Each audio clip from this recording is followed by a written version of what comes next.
So I'm gonna let you in on a little secret. I'm kinda fascinated by licensed video games. I realized I've reviewed over 50 of them on this channel in the past 8 months, and they are usually not very good. But I always love finding licensed games that punch above their weight or are at least a little bit unusual and go against the grain. And that brings us to today's topic, Men in Black, a movie based on the comic book series of the same name, that also happens to be one of the 90s biggest blockbuster hits. It was funny, action-packed, had a great villain, cool characters, and awesome set design. It also gave us the classic Will Smith banger, which led us to getting another classic Will Smith banger about a giant mechanical spider.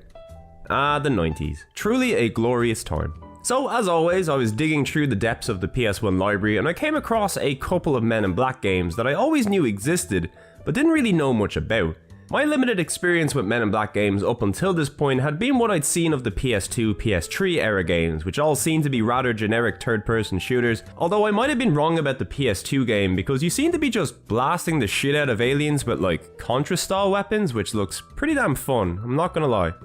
Well, the reason I bring those games up is because the two Men in Black games on the PS1 were both kind of interesting. They didn't really scream generic licensed video game, instead there was something oddly endearing about the two of them. And considering how big Men in Black was in the 90s, I was surprised I hadn't heard much about these games before. Maybe that's a warning sign, but hey, we might as well check them out and find out for ourselves. I'm sure they can't be that bad, right? Well, my original plan was to do a single video covering both of these games, but after playing them I decided they probably both deserve their own individual videos for reasons. You'll see. So, no better place to start than at the very beginning with Men in Black the game. And you better buckle up for this one because it's an experience.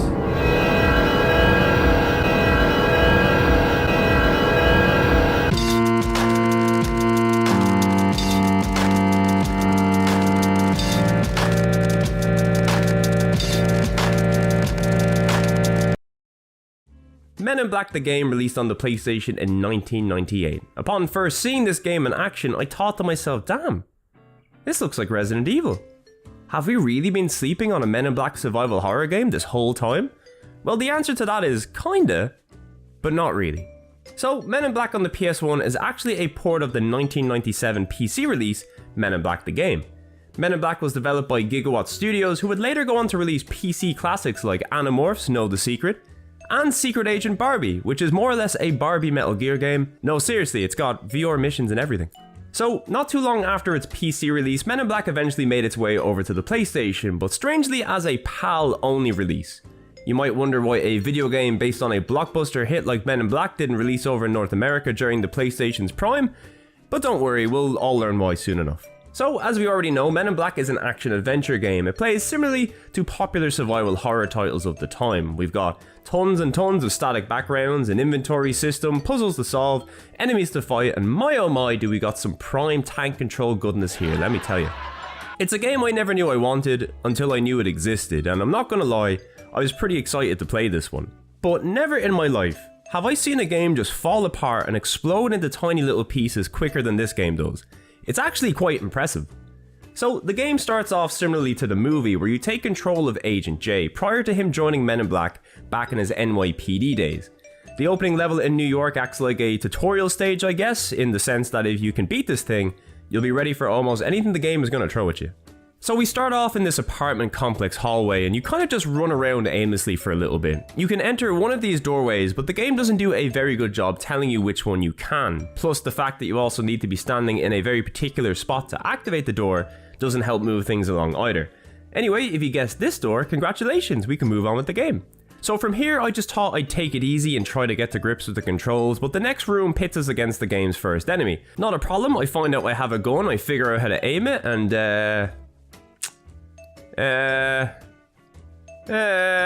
so this goes on for a while until I get punched to death.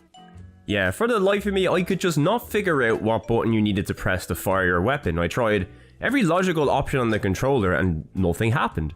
Okay, so we start over again, we make it back to the enemy, just try every button over again, and would you believe it? You've got to hold circle to aim, and then press the goddamn up button on the D-pad to fire. Okay, look, this is weird, it's awkward, and it took me a long time to get used to, but whatever, at least I can kill people now, so that's nice. So we move through the apartment, awkwardly shoot and kill another 2 bad guys hanging about, and then we go to exit through the open window, and...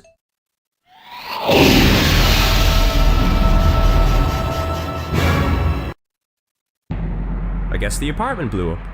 Okay, back to the beginning. I try shooting this guy again, which doesn't go as well this time, but he dies eventually.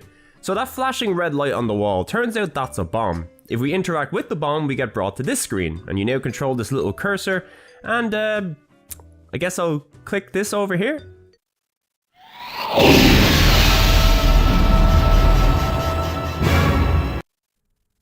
Okay, that didn't work. Alright, let's restart for the 4th time. So this time I figure maybe you have to click one of these wires in time with the big red light on the bomb. I tried this and... that didn't work. So we restart for the 5th time. So this time I tried this wire here instead and... okay, that one worked. Amazing. I run back through the apartment, kill the remaining 2 goons and escape through the apartment window, where we reach our first save point. These more or less act like checkpoints during the game. Now it is worth noting that the PC version of the game you can save anywhere at any time, while in the PS1 version you can only save at select points during the game. This will come up later, so keep this feature in the back of your mind for now. So we head down the fire escape and there's now 2 guys shooting at me from below. I kind of scrambled to try get out of range, but I can't go further down the fire escape. From here I kind of just panic and accidentally find out there's a gap in the railing here, which of course means I fall to my death. Okay, so we reload again, thankfully only a few seconds from where we last died, and while standing here getting shot by enemies, I try to figure out what to do. This bit here highlights one of the game's biggest issues. Men in Black is a very dark game, and that's not necessarily a problem in itself, but the backgrounds have also taken a big hit in resolution being converted from PC to PS1, and this can make identifying objects in the background really difficult to do sometimes, and this is unfortunately something the game asks you to do quite often. So the solution in this section is to actually jump from the balcony into the dumpster below, which breaks your fall. I didn't know this was actually a dumpster, and I'm surprised this worked at all if I'm being honest, and also yes, the game does have a jump button, which can only spell bad things in my future. So after surprising myself by not dying, I quickly got stun locked by these 2 guys shooting me and proceeded to die. So we reload again, make the dumpster dive and take up my gun quick enough to kill the 2 enemies without dying. And now we're trapped in the dumpster. So I run around a little bit, try jumping, interacting with the dumpster and nothing works. Turns out you need to kick the dumpster open. So yeah, this game has hand-to-hand combat. The game is kind enough to give you another enemy to fight when you leave the dumpster so you can test it out. The way hand-to-hand works in this game is that you've got to hold down the circle button to engage combat while you have no other weapons equipped. And then you can tap up on the D-pad to kick, left or right to throw a left or right punch, and down to block. You may think to yourself, oh, this is awful, I will never use this. Well, 1, yes, this is awful, and 2, you're going to be using it a lot, so you better get used to it. This game is really starting to give off the Crow's City of Angels vibes at this point, and trust me, this is a very bad thing. Thankfully from here we get spared some bullshit for at least a minute or 2. We've got some more enemies to fight, and by now you'll have probably figured out that the gun aiming in this game is not very good. You have to manually aim all your shots by turning left or right, but it is very easy to lose your lock on an enemy, and ammo in this game is also quite rare, so wasting bullets is a very annoying but also very common occurrence. So from here our next task is to platform up these boxes. I don't know who thought this is the type of game that needed platforming sections, but whoever did, why do you have to hurt me like this? So we make it up onto the rooftop and we have some more combat, and look, I don't know about you guys, but at this point I was struggling to make out the backgrounds themselves. I know I'm on a rooftop fighting dudes, but like, where do I even go from here? Naturally I tried everything until I tried the least logical option and just tried to jump over to the other building, which of course was actually the correct thing to do. We fight some more guys, run out of ammo, and reach another checkpoint, which leads us to the final part of this opening level, where we enter into a boss fight against this alien. I know this enemy doesn't really look like anything, but take my word for it, it's an alien.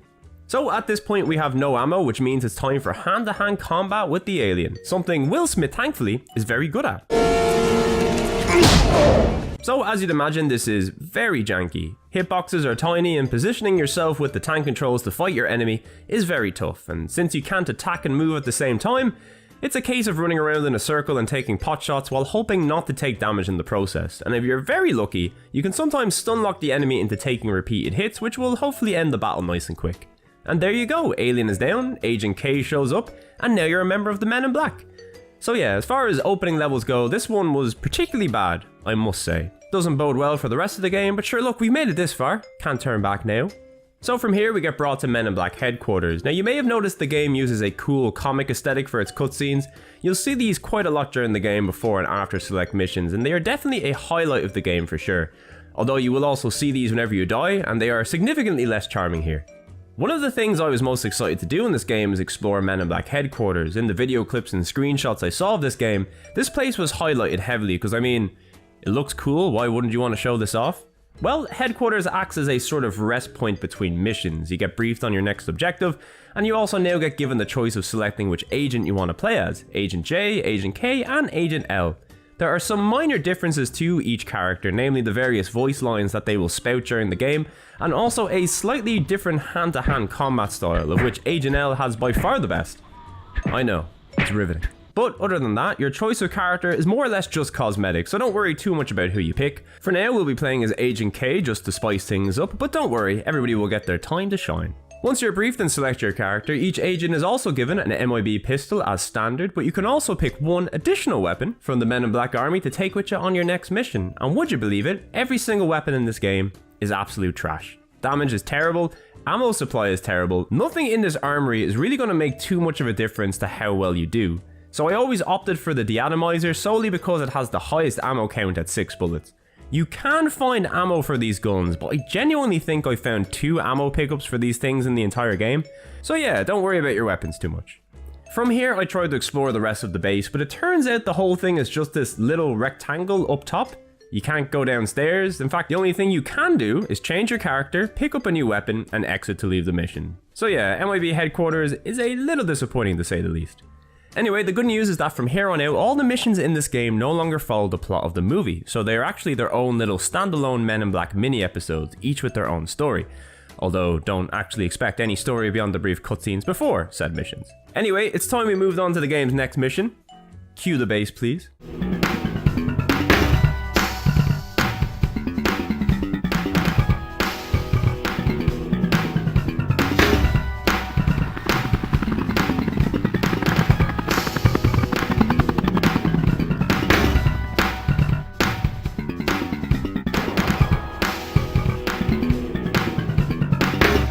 So, your first proper mission as an MIB agent takes place in Antarctica, a nice place that's definitely not well known for alien problems. So I think it's safe to say that Antarctica is Men in Black's best mission, solely because it does the most things right. There's often tiny glimpses of a very fun game here, and it usually comes down to the moments when you're free to explore and actually take in the sights and sounds.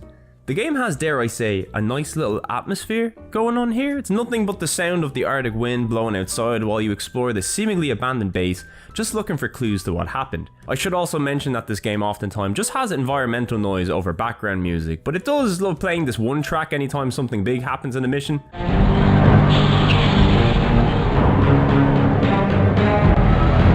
That's always fun, I guess. Although, let's not kid ourselves, it doesn't take long for the game to ruin this nice atmosphere by immediately bringing combat back into the spotlight.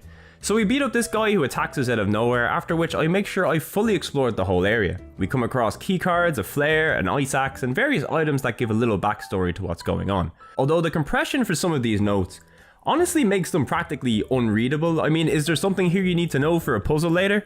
I sure hope not. So after exhausting all the rooms, I went back to the kitchen. I tried opening this hatch on the floor since I got an axe, and I figured that might make it open somehow, but nope, that wasn't working. So after getting lost some more, I came back, and it turns out you can open the hatch, but only if you're standing in a very specific spot right in front of it. This then leads you to a hunk of meat, which you can hit with the axe to get a smaller piece of meat. Yeah, you can tell this game was a PC title originally with puzzles like these. So we leave here and kill this guy, only wasting about 3 bullets in the process, which is nice. And this lets us turn on the power to the main building. This then leads to some backtracking so we can enter into this building, where we can leave the nice dog our frozen meat, which then lets us get the med pack and pistol ammo they were sitting on. Thanks, doggy. Also, we can send a distress signal using the Morse code machine here, which is important apparently, I don't know. So from here, the only thing left to do is access the computer in the main lobby, which will now let us turn on the base's security cameras. Looks fine, looks fine. Uh-oh. So we trek over to that part of the base and follow the path out onto the snow. We take a step onto some ice, which drops us into a loading screen, followed shortly by landing in a secret underground alien base. Okay, now we're talking. Not long into the base before we're fighting a weird jellyfish though.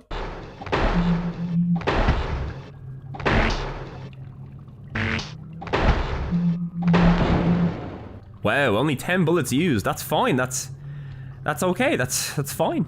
We explore the alien base a little more, finding some more aliens along the way.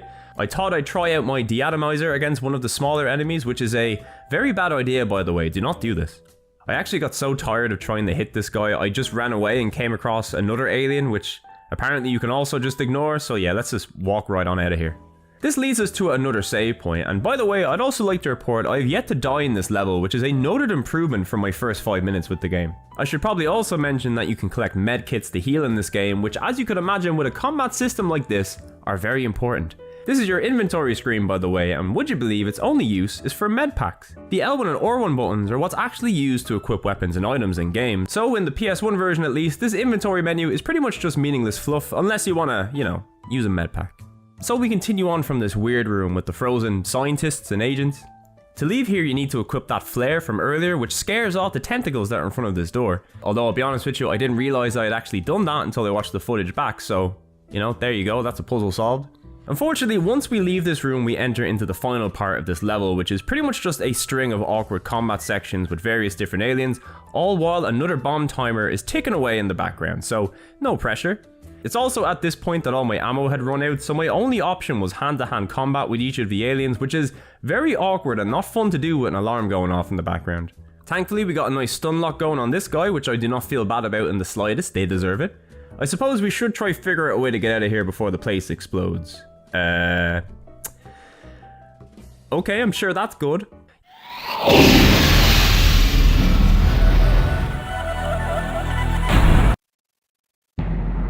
Yeah, so seemingly that computer activated an elevator that we walked by earlier, so we ran back over there, and hey, look at that! Our Morse code paid off. Mission complete. So we're back at MIB base and we got our next mission briefing. There's really nothing else to see here that we haven't already, but we are going to take Agent L with us for our next mission. One little detail that I do like is that the game's cutscenes will always feature the character that you're playing as, which is a nice little touch. And speaking of cutscenes, it's time for our next mission, one that I'm sure is infamous with people who have played this game before.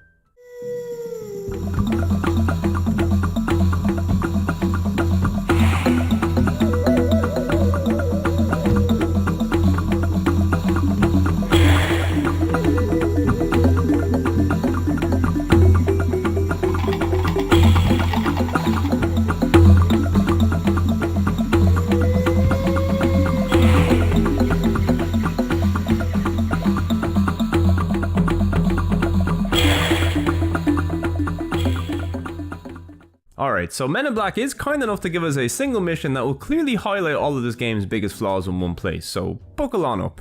We're here due to some apparent chupacabra sightings, so it's time to get to work. First things first, do not shoot these guards. They are invincible and will retaliate until you are dead, so don't even think about it. Instead, be nice and polite and let the guards search you so you can enter into the village. It was a pleasure, gentlemen. Let's get together real soon. Promise. You have to wonder if the developers realised about halfway into making this game, damn, maybe controlling characters that wear nearly all black in very dark environments might be an issue. Whatever, just make the scenes darker, nobody's gonna play this. So we enter into this church and talk to the priest who ain't feeling too well. Okay, maybe that was an understatement. Thankfully, this is a friendly alien who is kind enough to divulge some useful information as well as leave us a new weapon before returning back to his home planet. From here, we move over to the medical building next to the church and proceed to kill the doctor with our new gun. Seriously, I've killed more humans than aliens in this game so far. You might as well just call this game Cops. We can loot a debit card from the slain doctor, and if we return to the local village, we can also enter into a bar where more dudes want to fight me for some reason. I punch and kick the air in front of them for a little while until they fall down permanently. We can then go upstairs in this building, which gives us another fun fight. And if we interact with this door, we find somebody with information, but they'll only give it up if we provide them with a flight ticket to Washington DC. So you may wonder where we would get this in an Amazonian village in the middle of the night. Well, fear not, if we walk back to the beginning of the level, there is in fact an ATM machine that deals exclusively with flight tickets. So we use the debit card here we got off the doctor and bada bing, one ticket. Return to the informant and he tells us we need to go down into the mines, but to do that we need a key, and to get that key we need to enter into the militia base. If you go to the mine, you must have the keys for the gate. I do not have the keys. For this you must go to headquarters. Look for the chupacabra. Chupacabra, eh? Well, if we go behind the medical building, we'll find a wall with what I guess is a chupacabra. Anyway, interact with it and Bob's your uncle. Instant access to the base. Just make sure to have a weapon equipped while you enter, or this guy will be very happy to murder you. Anyway, we come back prepared this time and easily take out the guard. Now see this section here, can you figure out where it is that I need to go? There's a dark section in the middle which kinda looks like stairs, and there is a door at the top, right? Well yes, it is stairs, but the door seems to be locked. I try everything else around here, and I'll be honest, I just can't see shit on this screen, it's just a big dark mess. So eventually I fall off the side of the steps, and if you think back to the beginning of the game, there was also a bit where I fell off, and the solution was to just jump and hope for the best. So I think sure, why not, what's the worst that can happen, and... this game is messing with me, man. So we climb up to the top of the building, kill this guard, and only waste 3 bullets this time, which ain't too bad. We loot the root key off him and spend a good 30 seconds trying to find the right angle to interact with this square in the roof, which is almost certainly an entrance, and we can hop inside and get the key to the mines. On our way to the mines we fight another 3 guys, and as is tradition in this level, it is so dark I can't see shit, but I somehow beat them up, so good for me I guess. Finally we make it to the mines, which means it's time for aliens, but first things first, you see this checkpoint here. Make a note of this checkpoint, it's going to become very familiar to you soon. As we enter into the mine, we see a guy run out of the tunnel scared. Shortly after, a big grey alien rolls out after him. Honestly, I don't mind the big aliens in this game, at the very least they are easier to hit with your gun. Anyway, once that's dead, loot the face relief off him and go through the tunnel that they just came from to collect the figure relief. I generally just avoid the small aliens now since they're very slow and I will most likely just miss them with my gun, so this is just best for everybody. I get to keep my ammo, they get to live a nice happy jellyfish life, it's a win-win. So from here we go back and enter the top tunnel, which will eventually lead us to here. And I can't stress enough, this part of Men in Black the game is one of the worst sections ever put in a video game, and I promise the vast majority of people who took the time to get through this weird janky mess of a game will have quit here, never to look back. So here's the deal, it's a platforming section, a very difficult platforming section. First things first though, you have an alien shooting at you. At least I think it's an alien, once again, I can't see shit. But at least taking them out, that's not a problem. So immediately before I start this, I know this is gonna be awful. Now it kinda looks like I might be able to walk onto this platform, but of course nope, I fall to my death. Now as the game kindly boots me back to the main menu, when I reload, I realised the last save point was a few minutes from here back at the entrance to the mines, and it just quickly dawns on me. Every time I fail this platforming section, I'm gonna have to replay about 5 minutes of this mess just so I can get back to it. Kill the big rolling aliens, collect the 2 items, run to the platforming section, kill the other big alien, and then try it again. So this time I try jumping instead. Okay, 3rd time's the charm? Oh no. On the 4th attempt we actually managed to make it onto the first platform. Now keep in mind, this has taken about 15 minutes, and we've got another 5 jumps to go. I managed to make the next one first try, to my surprise, but we very quickly die on the next jump. So we do it all over again, and we eventually make it to the next platform. Now, out of all the jumps, this one in particular is my mortal enemy. I have died on this jump, I would say no less than 20 times, and when you consider every time I die, I have to go to the main menu, reload to the beginning of the mines, do the other stuff all over again, make every single jump just to get here, just so I can fail it and do it all over again. It is absolutely miserable. Now look, on the PC version of this game, I'm sure this section is also trash, but at the very least, you can save after every successful jump. By forcing the PS1 version to only have a checkpoint a few minutes before this section, it makes this genuinely one of the most frustrating things to have ever existed in a game. It is so bad that I genuinely would have never beaten this game if save states did not exist. Now, I generally don't use save states, but there is no way I was making it through this section without them, so fuck you game, I ain't putting up with your shit. So after failing over and over and over and over again, I eventually discovered that this platform is actually raising up and down rather than moving forward and back, and that's probably thanks to how dark everything is. It was just fucking with my depth perception. Upon realizing that, I actually made this jump from here, and the rest wasn't too bad. I eventually made it across, and would you believe it, I somehow managed to still fall off the edge once I had made it over, which, if I was playing this section without save states, might have genuinely made me dive headfirst out a window.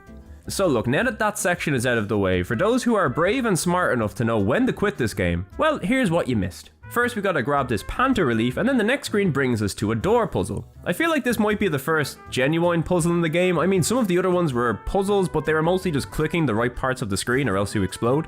So this puzzle here, you have to put down each of the 3 relief pieces in the circle, and when you do, you then have to walk on certain sections in a clockwise order. And I'm not gonna lie, I have no idea how I solved this puzzle. I kinda knew what I had to do, but the specific order to do it and which block to hit, it just never really seemed to make a lot of sense. But hey, if it works, it works. So we make it past the door puzzle and reach a new checkpoint, and man, I bet the 2 people who beat that jumping puzzle legitimately were happy to get here. And then immediately after that, we're attacked by an alien with invisible projectiles. Nice. At least we can use the alien's projectiles to kill the jellyfish, so we have that going for us, I guess. After some more awkward karate with our alien friends, we move further into the depths of the mines, and honestly, I will say I quite like the environmental design in this game from time to time. There is a pretty creepy and atmospheric game here sometimes. It's just, you get these brief glimpses of it before stupid stuff happens, like the floor killing you out of nowhere. So yeah, this room is a dead end, and walking into the middle of it kills you. So we backtrack, and now we get to fight invisible enemies, which is exactly what this game needed. Thankfully, the invisible enemy also opened up this new pathway, which brings us up against this big fella. And don't worry, the bigger they are, the easier they are to karate to death. So as long as you don't mind doing this for a few seconds, you're good to go. So with that out of the way, we pick up the idol and place the Ojama King in the middle of all the little Ojama buddies, which then makes 5 statues spawn in the death room. The goal here is to place the 5 idols in these little circles so it matches the layout of the idols in the previous room. Of course, this took me a little while to figure out, so the floor killed me numerous times in the process. Anyway, once we get that right, the floor becomes a lift and brings us down to the final save point of this awful level, right before a boss battle. As always, at the end of the level, I have practically no ammo, but don't worry, gunshots do very little damage to this boss anyway, so once again we're going to have to rely on karate to get us through. And as you can imagine, given the size difference, this does not go very well. I would also not recommend walking off the lift at the beginning, as this is also fatal apparently. Now you'd think I'd be pretty fucked here without ammo, but the enemy AI just cannot handle karate sometimes, and thankfully we also have enough health packs saved up so we can just tank this fight out if needs be. So once again, when in doubt, big aliens can be handled with a few tasty punches. So with that out of the way, we can finally leave this godforsaken place and return back to MYB headquarters. Now you may be thinking, wow, that was awful, and that was also only the 3rd level. Well, don't worry, this game has 4 levels, so we're pretty much at the end of the game. For our final mission, we're going to step back into the shoes of Agent J, who has the worst hand-to-hand combat, but also the best voice lines, so yeah, it's a good trade-off, I guess. So how much worse can things get? Well, don't worry, I'm sure the game will find a way.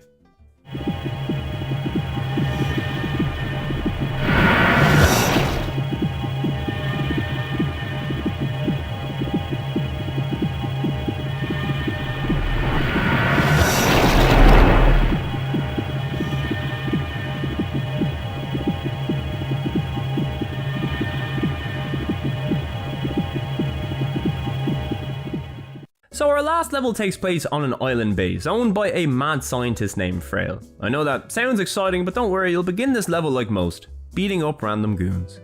Also, you can tell the devs just put themselves into these newspaper articles, and look, if I was talented enough to make a video game, I would too, although maybe not this one. So yeah, the opening of this level is really just taking various lifts upward, fighting a guy, taking a lift, fighting a guy, and then eventually reaching the top so you can fight an alien. The combat is as stellar as ever, and at the very least I have managed to become pretty decent at the hand-to-hand combat, so I don't really have to feel bad about wasting ammo now. Guns don't even matter when you're a hand-to-hand god. So from here we enter into this temple, and again, props to the game, this is a pretty cool location. It's still very dark and difficult to make out the finer details, but when the game looks good, it can look pretty good. Here we have a giant head and a nice little puzzle based around it. It's a pretty straightforward light puzzle. We just need to step on these hidden floor tiles in front of the head so we can adjust different mirrors to make the lights bounce off of all of them. Honestly, it's probably the best puzzle in the whole game. From here, enter below the giant head and take out some of the aliens with your big guns. Honestly, I don't even care about ammo anymore. I'm well aware karate is the path forward and guns are only just holding me back. Again, this whole area looks pretty damn cool. Any moment in this game where you get to explore alien architecture is absolutely the best part of this game. It's always brief, but any moment of joy I can siphon from this game, I will make sure to do it. We're now in this big room, which once again is a little dark for my liking. You need to run around to each of the computers, beat up the enemies, and grab a key off of each of them. Once you have all the keys, you just gotta interact with the shadows a little bit until it turns out to be a door, which lets you progress forward. In this part, you have to deal with these annoying spinny enemies with projectiles, but just try to ignore them and hit the green lights at the end of the room to open the path forward. Do this a few more times and beat up some more goons who just happen to be hanging around with aliens, and eventually, after some more karate action, you can just run down these stairs to reach the boss. Just make sure to shoot the lasers blocking the path so you don't die along the way. The boss starts out in a human form which you can dispatch quickly with a few well-aimed shots, and after that he'll turn into a big bad alien. As you'd come to expect, ammo is limited and does very little damage, so once again, hand-to-hand combat is your best friend. I was a little worried about this fight as my medpack supply was notably lower than the previous boss battle, but as always, if you believe in the way of the Golden Fist, it will never let you down. Anyway, with that out of the way, all we need to do now is fall down the trap hole and take on the real final boss of the game. Of course, why would this game have an alien for a final boss? Instead, we get to fight the mad scientist Frail in a big ol' mech suit. You've probably already figured out the best way to kill this guy, and it's not just because I've run out of ammo at this point. This is genuinely the best way to kill enemies in this game. Anyway, run in a circle for a bit, kick him when you can, and eventually you'll have done it.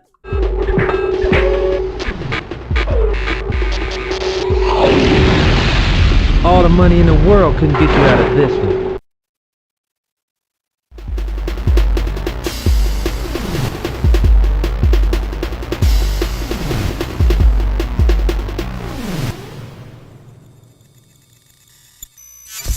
On behalf of the entire department, I want to send a special commendation to all the folks who pitched in and brought about the demise of Mr. Skip Frails and his cronies. Good work, people. You are each instructed to take 48 hours of R&R, which will not be counted against your vacation time. Enjoy the break, everyone. As always, it won't last.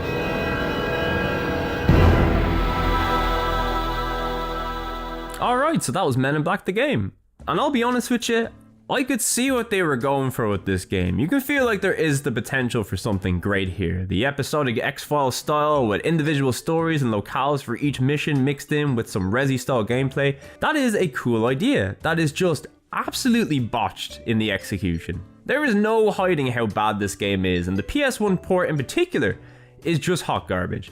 This is easily one of the worst licensed games I have ever played. It is the worst Resident Evil clone I have ever played, and it has possibly my least favorite section in any video game ever made. Long story short, it's not very good, and I am also not surprised that it didn't come out in North America.